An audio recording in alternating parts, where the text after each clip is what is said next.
Retro. Hello there. This is James Arnold Taylor, the voice of Obi-Wan Kenobi, and whenever I'm in this part of the galaxy, I listen to Dennis and Jay on Podcast Stardust. Makes flying a little more tolerable. Don't tell Anakin.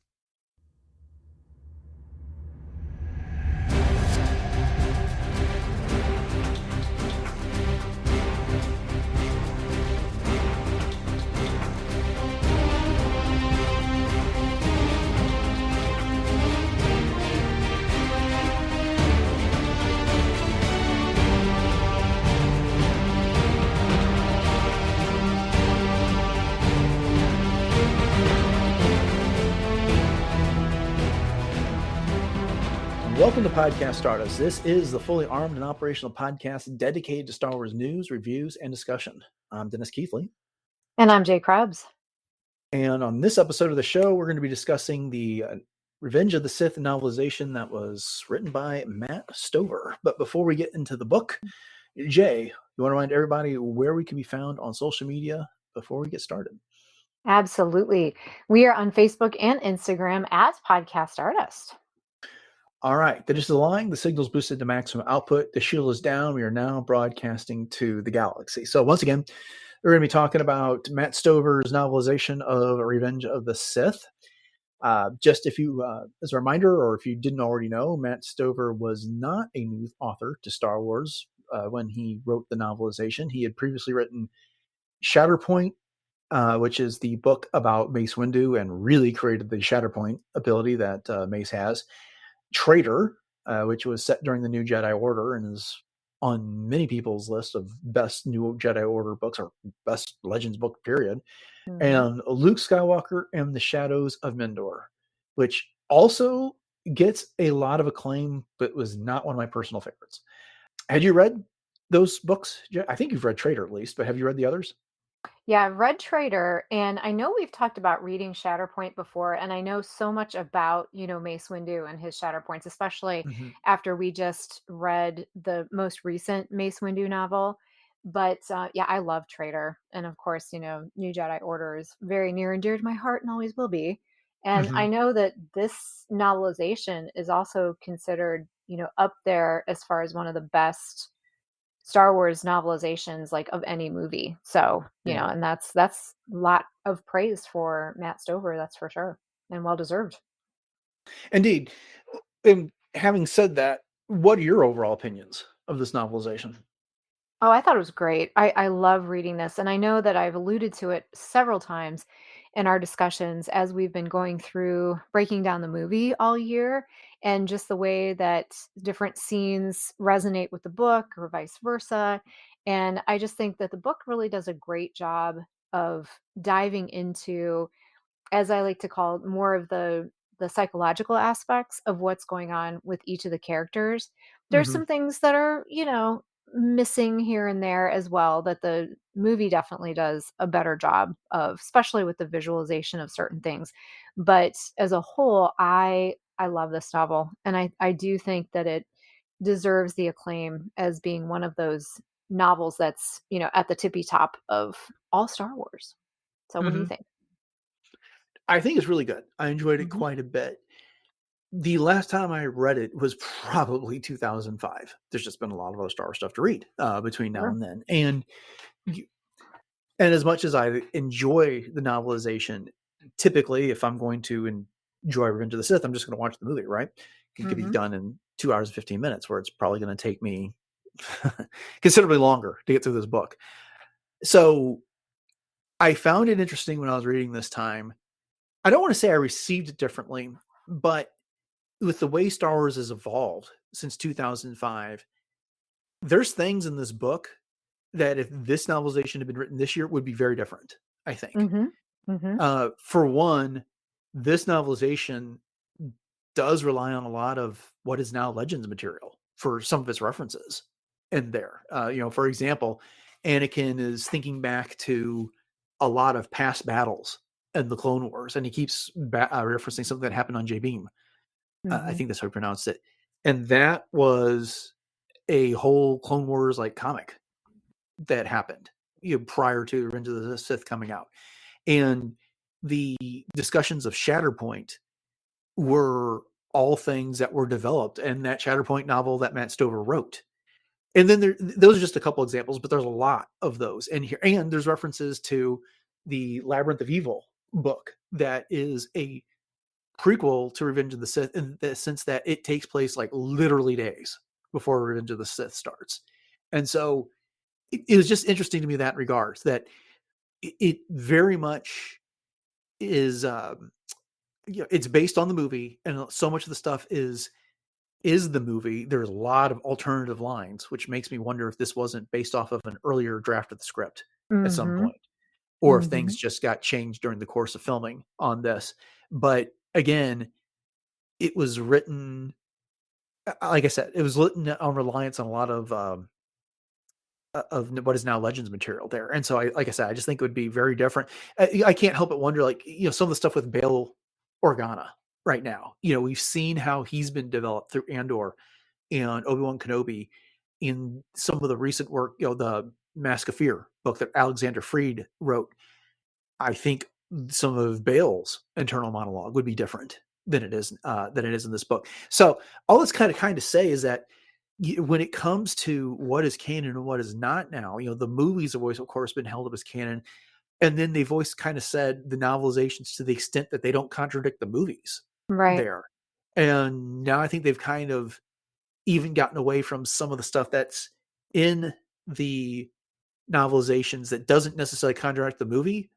But since it wasn't in the movie, it's just kind of like, feel free to disregard it. But I don't know. What's your take on that? Yeah, no, I agree, because there's a certain lens that I feel like you have to read this book through.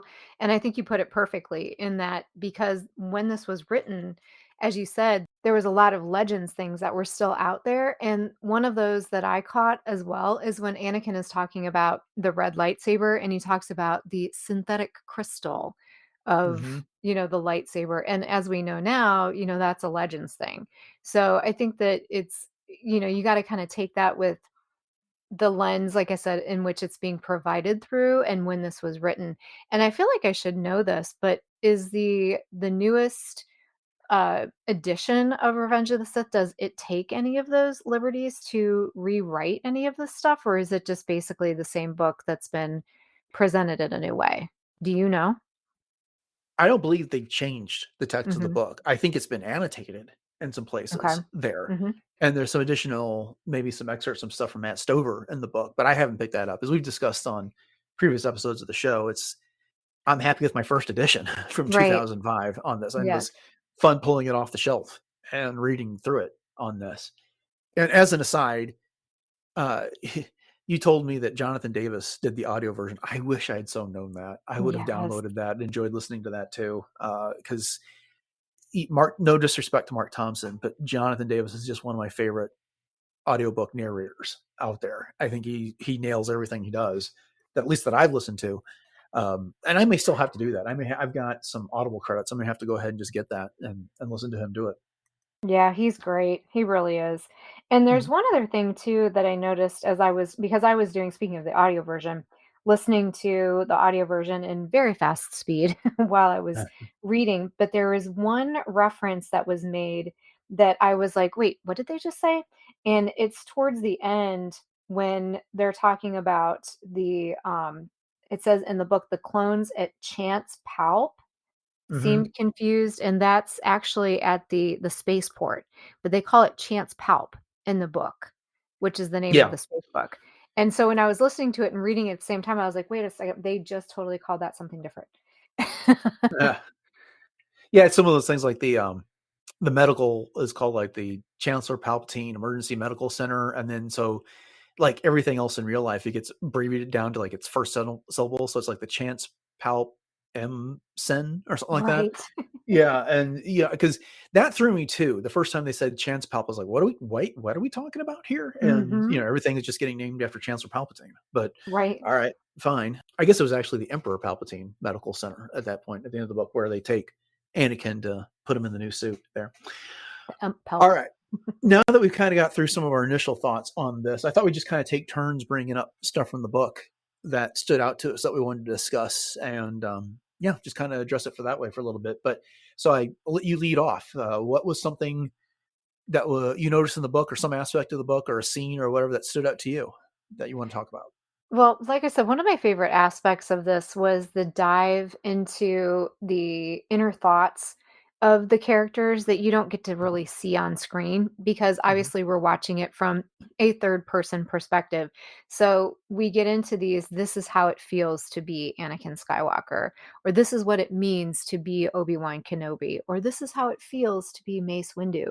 So we get these little asides Mhm. that talk about their characters and their motivations just a little bit more. And I really, really appreciated that a lot, which I know for some people, actually, they said that that took them out of the story a little bit. But for me, it really added to it, I feel. Yeah, what I liked about it was especially the portions with Anakin Skywalker Hmm. in this book. Some of the others I didn't need quite as much. They were helpful in understanding some of their motivations. In some regards, I feel like they've kind of gotten away from some of these characterizations. Now we were just saying, mentioning this about how I think this book would be different if it was written today compared to 20 years ago with the way the current canon is developed. But when it comes to Anakin, I'm just thinking of like how beat down he gets over the course of this book, like being pulled in all these different directions. Yeah. And there was one scene where he's in Palpatine's office, and he just is so internally frustrated because Palpatine is starting up about the Jedi again. And then he leaves there and he goes to visit Padme, and then she brings something up, and he's just like thinking in his head, it's like, can't everyone just like let me be? And just how tired, how frustrated he is. And as much as he loves his wife, and as much as he respects Palpatine is the person who looked out for him whenever he got there, and the brotherhood he has with Obi-Wan Kenobi, and then both his loyalty and frustration with the Jedi and the things that he wants him to do, it's just like there's nowhere for him to go over the course of this book where there isn't some sort of a stress being put upon him. Hmm. And in some ways, I think it makes his fall even just that much more believable because we got those internal monologues. Oh, I totally agree with that. And it also makes it, I don't want to say more empathetic because obviously the things that he did were so atrocious, but you can see how even when Palpatine is speaking to him, how it makes sense to him. Yeah. And you don't really get that on screen because all you see is just the effect of those Uh-huh. things. Yeah. Well, and the way that Palpatine presents the case of the Sith versus the case of the Jedi, Mhm. having the book, there's more opportunity to get into those discussions. Whereas, you have to wrap it up in 60 seconds of screen time. In the movie, well, you can have 10 pages discussing in the book, Sure. and outlining how really this just similar the Jedi and the Sith are. They're just coming at it from two different angles. And so the Jedi are deluding you when they say that the Sith are bad because of this, but they're not for some other reason. And so when you see in the movie when Anakin says things like, I see through the lies of the Jedi, well, we had this discussion. It's like, what lies was he talking about? But now you can see how Palpatine really planted that idea in his mind so much clearly. Mhm. Totally The agree. other aspect with that was at the end of the book when it's the final one of those entries, like, this is what it feels like to be Anakin Skywalker forever.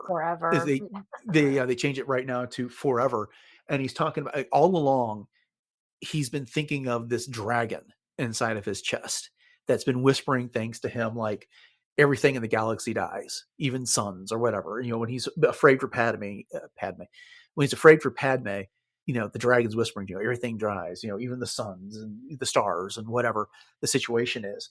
But then at the end, it's like, nothing made me do what I did. It was me who chose this.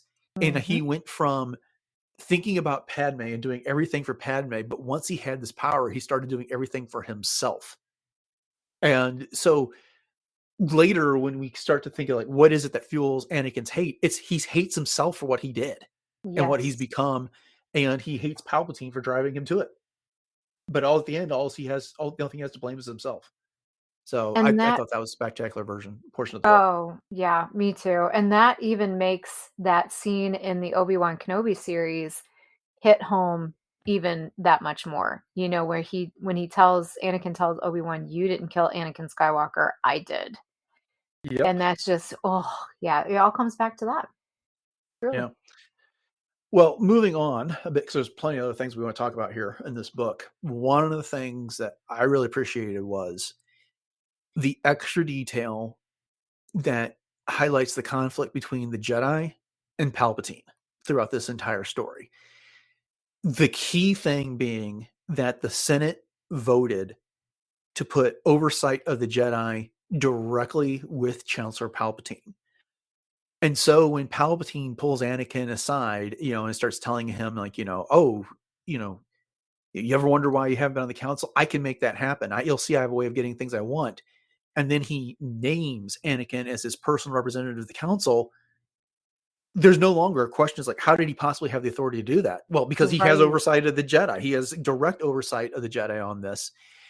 And then when the Jedi get around to asking Anakin, or telling Anakin, that they want him to spy on the Chancellor, it's because they've got this intel that actually comes from the Labyrinth of Evil book, that Darth Sidious is likely within Palpatine's inner circle. And so they are being very deliberately discussing amongst themselves, what if we did this? What if we said that? We could then, and we could see what Palpatine's reaction, and that might give us a clue. But they're sitting there like trying to figure out, is it Sly Moore that's Sidious? Is it Masameda? Who Exactly. is this Sith here? And so they're like laying all these traps and stuff, and they're actually contemplating. It's like, if this is true, if Sidious is in Palpatine's inner circle, just because the war ends doesn't mean that Palpatine's going to put down power. We need to be prepared to act. And so when there's these discussions, like, that Yoda saying, like, a very dark place this will take us, there's just a whole lot more to back that up. Here's my question for you: is like, it's great in the book. Do you think that would have worked in the movie? I think if they did it right, and I Mhm. mean, I don't know exactly how to say that, but I think that there is probably a way that they could have at least alluded to that, even dropping it into certain conversations here and there. Because there's even, they say that they've traced them back to 500 Republica, so they know it's probably somebody in his inner circle, and they even entertain the idea that, well, what if it's even Palpatine? They're like, Mhm. well, he's already in charge. What would he need to be? Why would he be the Sith Lord? He's already in charge of everything. Right. So it's kind of like that makes more sense when you think about how everything spiraled to be able to put some of those pieces of information in there. And I do think that they could have probably done that, like I said, even if it was just in passing or conversation, and it would have made so much more sense to how things did happen, as you pointed out from the Jedi oversight. Mhm. Part of me, though, when I was thinking about this, is like, you'd almost have to turn this movie into a like 5 or 6 part Disney Plus series if we were going to include all this stuff in there, because the movie's what, already 2 hours and 15 minutes as it is, and we start adding a lot of these in-depth discussions, it's going to blow the size of the movie real quick. And so I can Mhm. understand why they were left out of the movie for pacing purposes. But one of the things that hit me the hardest was Obi-Wan is in there in the Jedi Council pleading on behalf of Anakin about, they're talking about how they're going to set Anakin up to spy on the Chancellor. They're going to give him a position on the council. They're not going to make him a master, and they're going to ask him to spy on the Chancellor. And Obi-Wan's like, but wait, I'm paraphrasing crazy here, but Obi-Wan's point is like, wait a second. We're all Jedi in this room. We were taken as children. We were raised here. We don't know any better. We don't form these type of attachments that Anakin has. He is so incredibly loyal that we're asking him to do something that's so against the nature of his being that I don't know. He'll never trust us again. And he makes that clear to the council here. Mhm. Mhm. And the councils, and this is the one of the one places where the criticism of the council, I think, really rings true for me. I think a lot of times it's not deserved, but they're kind of like, no, he's a Jedi. He has a duty to like just get rid of his attachments and go Yeah, along with this. exactly. They're just And Owen's treating him like a cookie cutter right. Jedi that, has had the same experiences as everybody else. Yeah. And but Obi-Wan's like, no, it does not work. And so visualizing what comes next. And it's not even, like I said, it's not even all the same dialogue.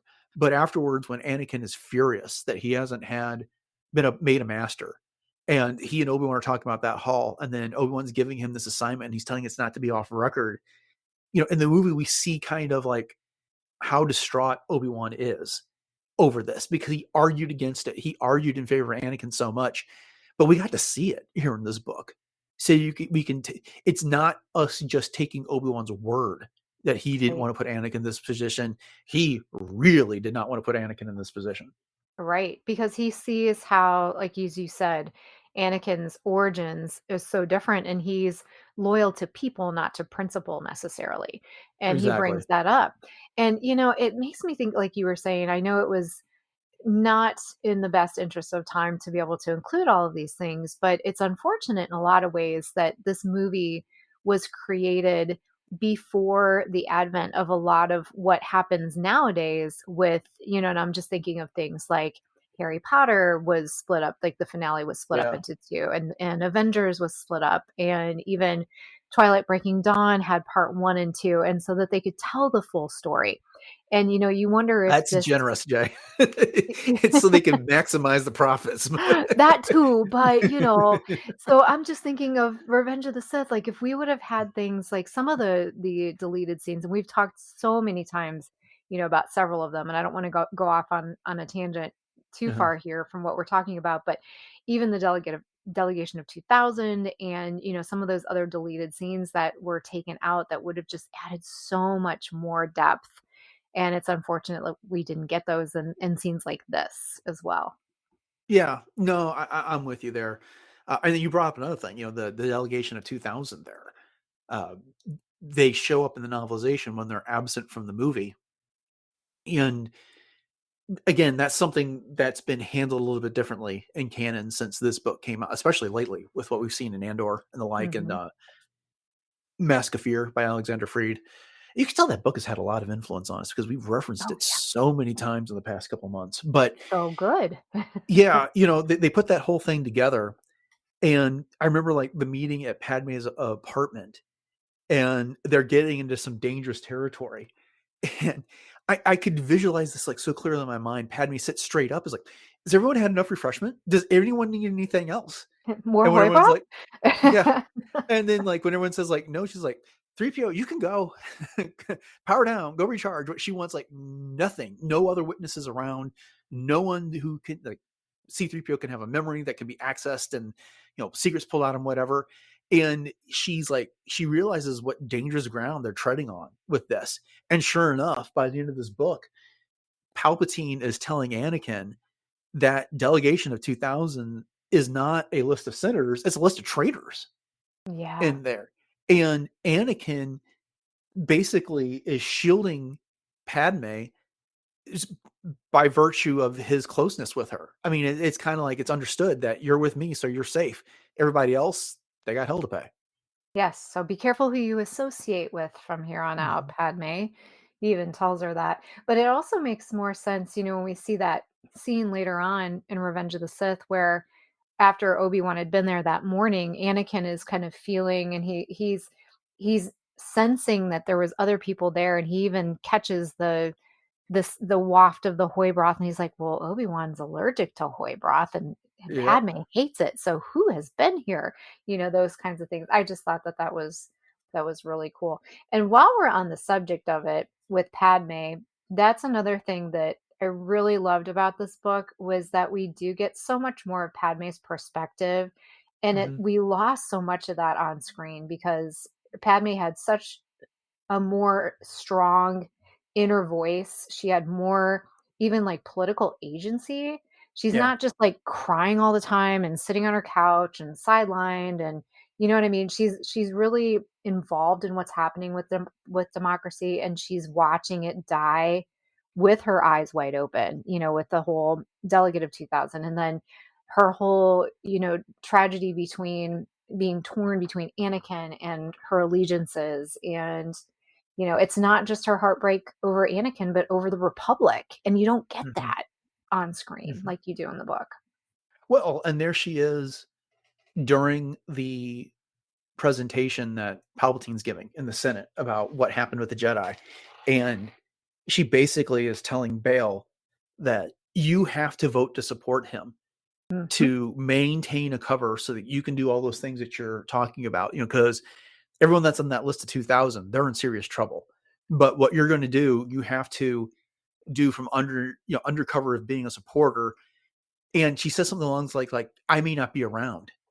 She Yeah, I may not realizes live how that much, long. Mhm. yeah, she's basically knows that her days are likely numbered, that there's no good outcome for her. And that's the other thing. It's like, you know, Anakin is much more ahead of the final scene on Mustafar between the two of them. He's just kind of like lording over her. It's like, as you were mentioning earlier, it's like you got to avoid the appearance of impropriety.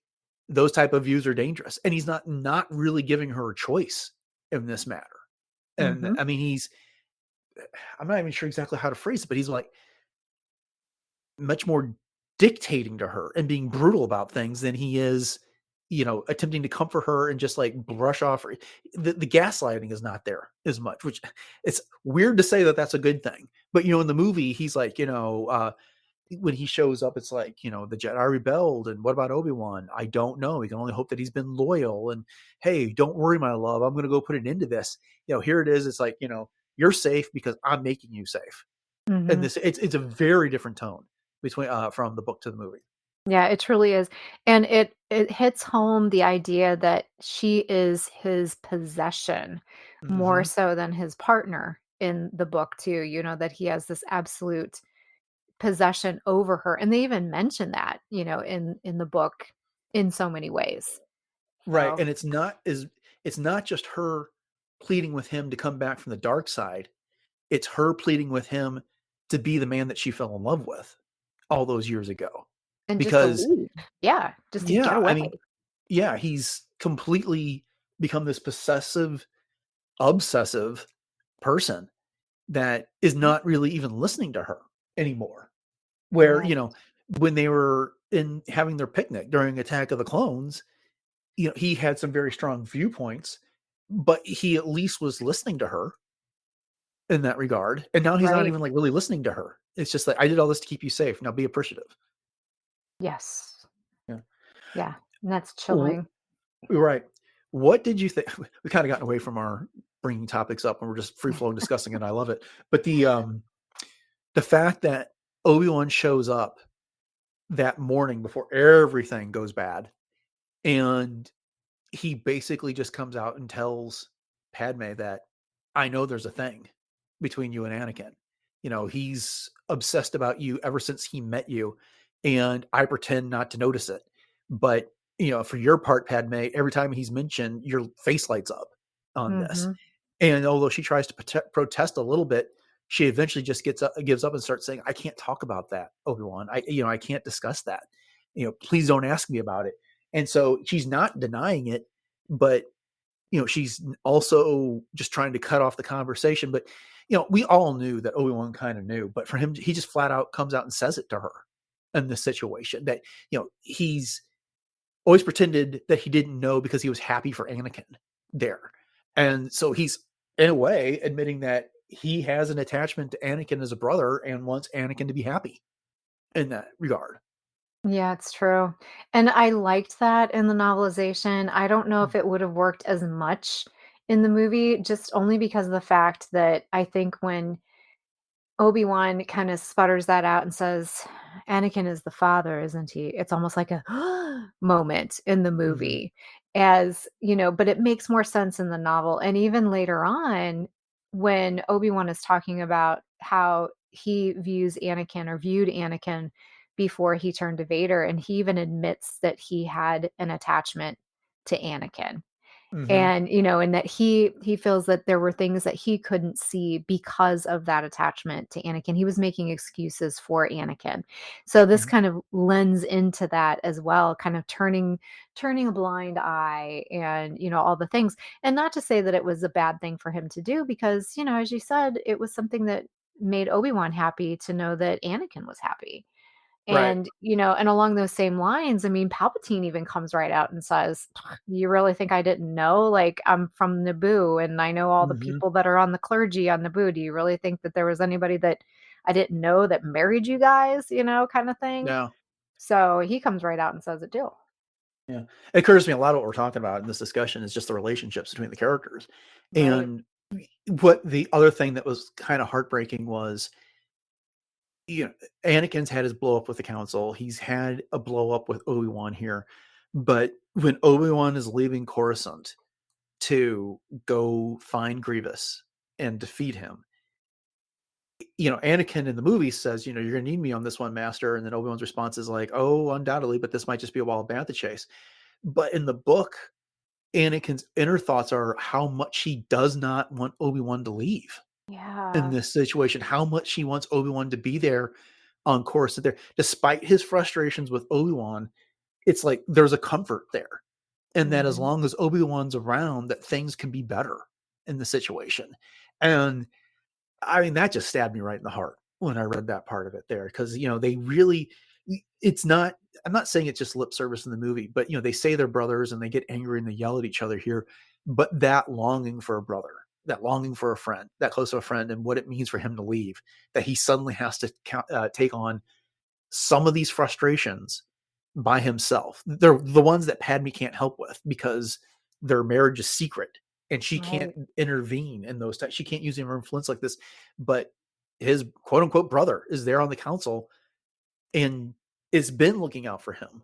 Whether Anakin realizes to some degree, he doesn't realize how much, but just kind of how despondent he was that Obi-Wan had to go. Yeah, and it was heartbreaking. And Mhm. even to the extent too that Anakin was so much more willing to be off planet than being, just overwhelmed with everything that was going on Coruscant. Like he just wanted to get away from all of the political, doings and the manipulations and everything. He just wanted to be with Obi-Wan. He wanted to get the team back together. And, even from the very beginning of the novel, when they had that little story about, kids pretending about Oh Anakin, yeah. Skywalker and Kenobi and Skywalker and the team and who would beat who and they would never fight kind of thing. I mean, that all just, breaks your heart. I love that portion of the book right at the Me beginning when they too. were talking about like how great these various Jedi were and their reputations. But then when there was serious business to take care of, you sent in Anakin and Obi-Wan because they were one warrior. They they accomplished anything. And when the younglings on Coruscant were watching the battle above that was raining down on the planet, while the adults were all worried, the young ones were like, "Don't worry, Anakin and Obi-Wan will be here, and they'll Right. take care of this."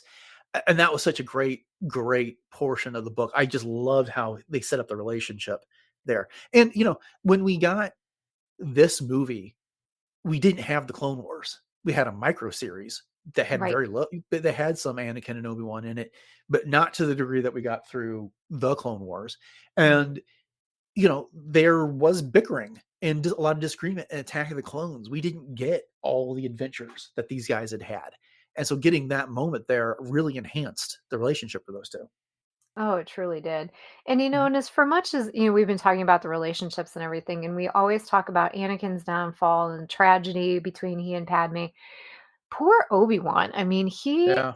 emotionally through this entire movie has been pulled in so many different directions. And even just the fact that he is so steadfast in his beliefs as a Jedi, and he is able to mentally and emotionally pull himself out from the deepest of depths and just his strength mentally and physically and emotionally is just incredible when you read that in this novel. And I just think it does a great service to his character. And Matt Stover did a great job with that. So changing gears here because there's other things about this book I want to talk about. Count Dooku in this one. He's not in the book a ton because he doesn't make it out of the first act here. But I love the way they set him up to be betrayed in this Hmm. book. He shows up, and there's this plan. And one, it reveals that Palpatine is Sidious right off the bat there, because we know that Palpatine's been captured and he's been put in this chair, and he's, and he's the bait for all of this. And Count Dooku is talking to Sidious, and then it reveals that that's Palpatine right off the bat. But the plan is that they're going to kill Obi-Wan Kenobi, and that's going to be used to drive Anakin over the edge. And Dooku's not even considering a rule of two. He's envisioning a Sith order that rises up to take place of the Jedi, and he's like the head of a Sith academy when it comes down to it. And he makes the argument that we'd be better off if we killed Anakin and used that and took one more stab at recruiting Obi-Wan. And there he goes so far, it's like, he's practically my grandson, because he trained Qui-Gon and Qui-Gon trained Obi-Wan there. And he, the plan is that, he's going to kill Obi-Wan. Anakin's going to capture him. He's going to ride out the rest of the war in the cell. But when the dust is settled, the Jedi have fallen, he'll emerge as someone who helps broker the new arrangement between the Republic and the Confederacy. And he sincerely believes in all this. So when finally Palpatine betrays him, it's just like, wait, what? Right. His reaction in the book just is so classic. It's wonderful. And he is so disillusioned because, as you said, he has no idea that there is this rule of two in terms of, he knows the master and the apprentice, whatever. But I mean, it's in his mind, he's going back to, again, the influence of legends, as you said, a grand army of the Sith. Absolutely not anything what the plan is. And so I love the fact that when we get this in the book and you get that inner dialogue of Dooku and what's happening, he truly is flabbergasted. Even down to the point, even when he's fighting Anakin and Obi-Wan and they're talking about the different lightsaber styles. Love this part. Oh, And yes. he's realizing that Obi-Wan is a master of like basically everything. And and then he realizes that he's losing this fight. All of that inner dialogue, absolutely loved it. And so it makes his demise at the hands of Anakin even more shocking in a lot of ways, which is so cool. Yeah, I so wanted to talk about that too, where, he's having his way with Anakin and Obi-Wan, and then he says something along the lines like, you guys are disappointing, or like, I expected better. And Obi-Wan's like, very well then. And then they like bust it out into alternative forms.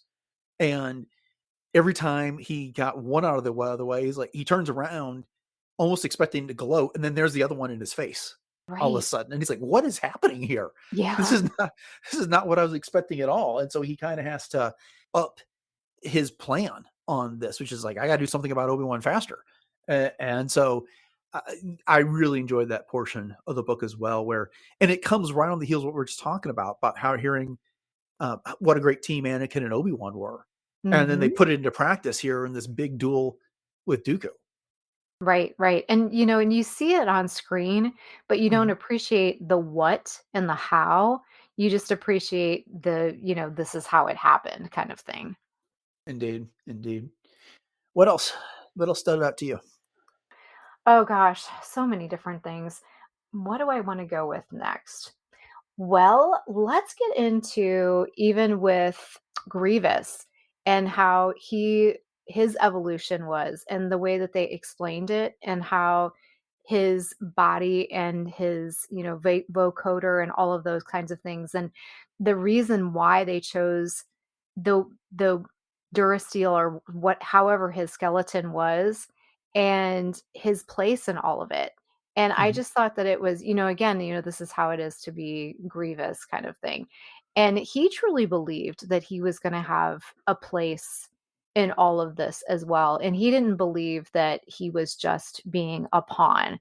And so, it's almost in some ways very tragic in that way too, because he was just being used as a tool in a very brutal one. But I just thought that that was really awesome the way that they handled that and the fight between he and Obi-Wan as well. I thought that they treated that, or Matthew Stover treated that so well in the novel. Yeah, I thought Grievous really got his due, and I hate to keep picking on the movie in this regard that Grievous's reputation wasn't earned as the Jedi killer, because we really got to see him run away from Anakin and Obi-Wan in the movie, and then later he started fighting Obi-Wan and then ran away again. But here, they spent time talking about him, about where his lightsabers came from. That these weren't lightsabers that were given to him; these are lightsabers he's taken from Jedi that he's personally killed. Yes. And they really spend some time making him something fair. He is violent beyond all belief. They're the Nymodian officers on the bridge. The one says something he doesn't like, so he smashes its skull and then is flicking the brains off of Yes. his fist later. I was just like, that was a bit much. There's no way they could have done that in the movie. That certainly would not have happened. And we get a couple things like that from him throughout the book, which it enhances reputation. But like I said, that never could have made it onto the screen there. Oh, for sure. But I did like his treatment in this book. It made him much more fearsome, and he was such a pawn in all of this. You Mhm. know that in the movie a little bit, but the whole I love the passage that Stover put in there about setting a trap for a Jedi. You would send him to find someone on a planet in a pit that essentially you could put a lid on. He can't get out of it. And then, oh, by the way, the bait is also the person you want to kill him. And if the bait happens to die, that's no big deal, because that person needs to die anyway. It Yeah. was really cleverly written about the trap that's being set for Obi-Wan in that regard to take out Grievous. And just who is going to determine where Grievous is between Chancellor's clone intelligence and the Jedi being frustrated, like, what do you mean clone intelligence? The clones work for us. That's our intelligence. Why didn't we know about that type of thing? Just ratcheting up the tension by the fact that Grievous exists, and whoever can bring about his downfall, and the way they do it really determines the outcome of not just the war, but what happens to the Republic. Uh, it added such another dimension to the book that I was not expecting, and really was quite fantastic.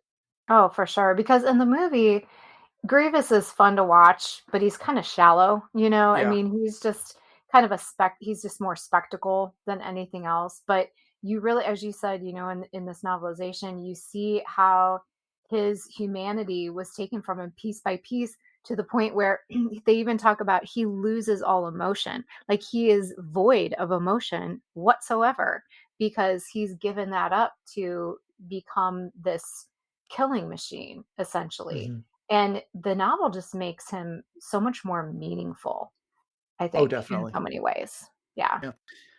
Well, let's hit a few other points before we wrap this up. One of the things that is notably absent in this book is Kashyyyk. Mhm. Yoda goes there, Yoda leaves there, but there are no scenes on Kashyyyk at all. Right. And it was a key location. And then how'd you feel about that? In the book, I guess because we got it in the novel, I didn't miss it quite as much, because I'm honestly not sure how you would. I mean, I guess Matthew Stover did a great job of explaining a lot of the other battles and action scenes, obviously. But, even to that point, the battle on Mustafar did not take up very many pages in terms of what you saw on screen. So I guess in from the novelization standpoint, did we really need to have that much exposition in the pages on, Wookiees roaring and spider droids coming out of the water, and, and I think it was a better representation in the movie. So I didn't really miss it, quite honestly. Fair. I think my feeling on the subject is simply this: is that one of the best things about Star Wars is all the world building it does, and how it keeps creating this diverse galaxy. And Kashyyyk is where Chewbacca comes from. We know that, and so yes, we have the movie to fall back on. But when you remove it, it's removing one more environment from the story, and so I did kind of miss it in that regard, because the way that Stover goes about describing so many things, I think it would have been really cool to hear what he had to say about Kashyyyk and the way he described it. I read an interview way back when, years ago, after this book came out, where he was, and I don't remember the exact quote, but one of the things he was afraid of is that he basically admitted Kashyyyk, and he was afraid George Lucas was going to be mad about it. But the reason Uh-huh. why he admitted it is because he wanted to concentrate on the story of Anakin, and Mhm. by spending time on Kashyyyk when it didn't feature Obi-Wan and the prime players that you've been talking about a lot, Anakin, Obi-Wan, Padme, and the like, then it diverted from that story too much. And let's face it, this book is over 400 pages. So how much did you want to add to it Right. already? But that's just, I still missed it. Kashyyyk is a really cool planet, and I would like to have gotten just a little bit more of it, but I get it why it wasn't there. Mhm. And while we're on the subject of things that were omitted that we kind of missed, I will say that the Order 66 montage, Yeah. where, we went across the galaxy and we got to see some of the different Jedi being betrayed, I kind of did miss that. It was Yeah. just sort of like, oh yeah, Jedi are dying. Like the Jedi are, It was a here's Jedi paragraph. dying. And yeah, that was it. Yeah. So I Yeah, did I miss mean, basically that. said, like, on my Jito, Felucia, and whatever, this happened. And Ayla Secura is not in this book. Right. Not at all. Yeah, despite the fact that she shows up in some key scenes, including Order Hmm. 66, but she's not there. And to be fair, I suspect Stover wrote this before those type of decisions were really made. Because she doesn't have to be mentioned in the script because she doesn't have any lines of dialogue. Where like It's the true. other Jedi that are present in scenes typically have dialogue. So I could Hmm. see why she was left out, but still, I mean, she is a fan favorite character. I mean, you could have included with the line if you knew she was supposed to be around. True. Yeah. And one thing that I thought was interesting that was in the book that we don't get in the movie is, again, we talk about the inner workings of what's going on with some of the characters or even things that are said. When Mace takes his Jedi masters to go face off against Palpatine, I think it's Kit Fisto that keeps saying, "I wish Yoda was here. Why isn't Yoda Yeah. with us?" Like, what? Uh-huh. I'd really sure would feel better if Yoda was Mhm. here. I mean, come on, Mace, wouldn't that be your first inclination that, maybe you shouldn't be taking Master Fisto with you? Maybe you should take Anakin with you instead. Well, It's that's like, the other thing that you brought that up. It's like how much the chosen one, we were just talking about Grievous being a pawn. The whole notion of the chosen one was a pawn in this book, right? Because it was oh yeah, it's like, do we use the chosen one or not? And then it came down to the end, like you were just talking about, which was we're going to go arrest the Sith Lord, but we're not taking the chosen one. Well, wait a minute. Isn't the chosen one the guy that's supposed to bring balance to the force? So exactly. why don't we bring him? Because we don't trust him. What are we doing in this situation here? Right. Yeah. Especially because Mace says, or they allude to this, that the one thing that he loves the most is the Republic. Hmm. And, he doesn't wanna see the Republic fall. And so when you're hearing one of your masters say these kinds of things, wouldn't you do everything and anything that you could to make sure that that doesn't happen? Yeah. Yeah. But I appreciate Sidious slash Palpatine has created so much confusion by giving Anakin enough reason to doubt things, but then springing on Anakin that he's the Sith Lord and knowing that the Jedi are going to have to act with that. But there is this, because of the position he's put Anakin in as being his personal representative, they aren't going to trust Anakin and let him come along, but Anakin's going to show up anyway. Mhm.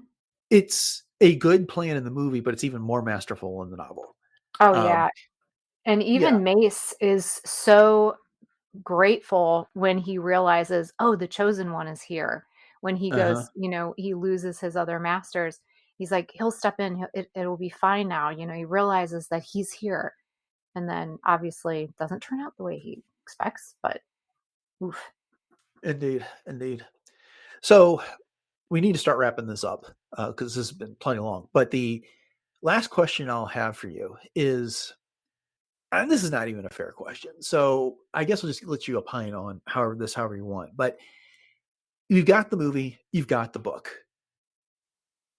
Do you think the book is in any way superior to the movie? Is it a superior experience? Is the movie still the superior experience?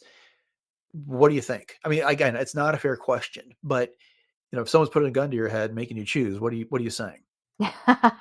Well, of course, I'll choose the movie every time because, of course, you get the beautiful music and you get the visualization and you get to see all of these things play out and you get to see the world building and that type of thing. But, the book really does a great job. I mean, I guess in short, if I wanted to put it into perspective, the movie shows you the galaxy falling apart around the characters, Hmm. and the novel shows you the soul falling apart Yeah, within the galaxy.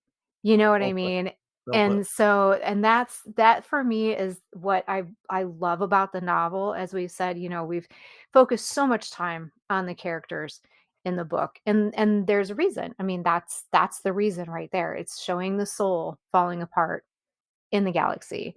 So, but yeah, I would choose the movie over the book, I think, every time for the Yeah. reasons that I mentioned. But what about you? No, I agree. You brought some outstanding points, and I hadn't thought of it the way you did, and you put it very artfully with the soul falling apart. I, Here's the question I have not been able to answer myself. The book is good, don't get me wrong, but is it as great as I think it is if I hadn't seen the movie first? And I think it's kind of what you're alluding to is like when you've seen the movie, you've heard the music, you've seen the visuals. And I'm not saying that Stover does a bad job describing this, but one of the things like when we read the High Republic that we were saying is like we really need the visual guide, that Mhm, so we can mhm. see what all these things like we need to know. We don't have images of these yet on Wikipedia. Here's to look up.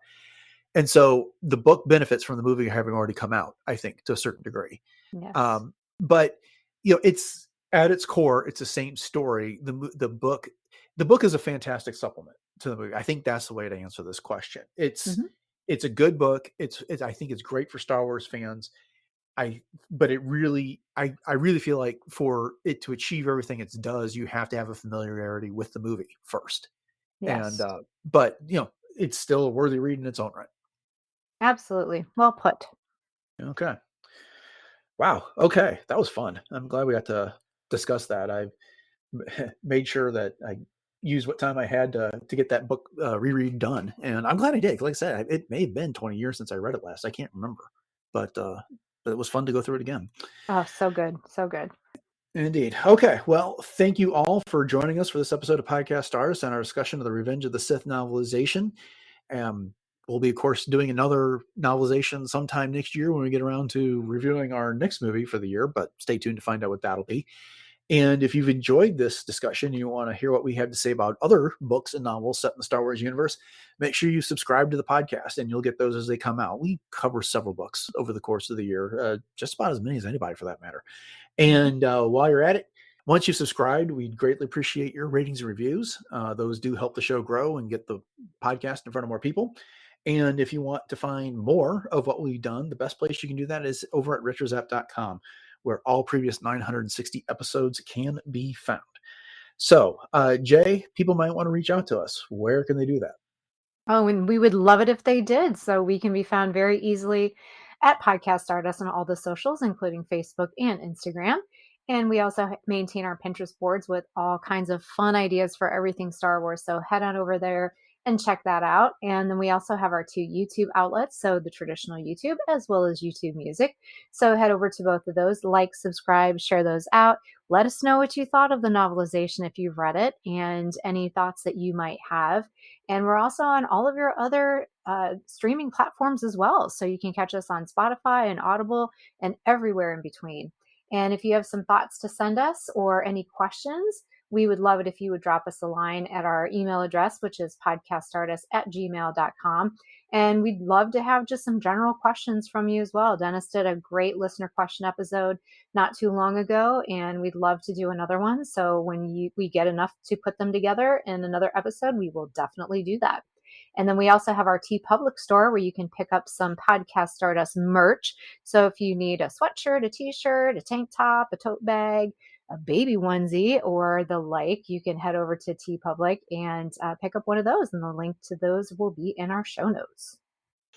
All right, upcoming on the show Friday, we'll be ending the week with a look at some recent Star Wars news. On Monday, we're beginning our discussion of Star Wars Visions Volume 3 with a look at the first episode, which is called The Duel. So we're excited for that. Make sure you stick around and join us for it. Okay, that'll do it for episode 961 of Podcast Stardust, everyone. Thanks for listening. Have a great rest of your week. And until next time, may the Force be with you.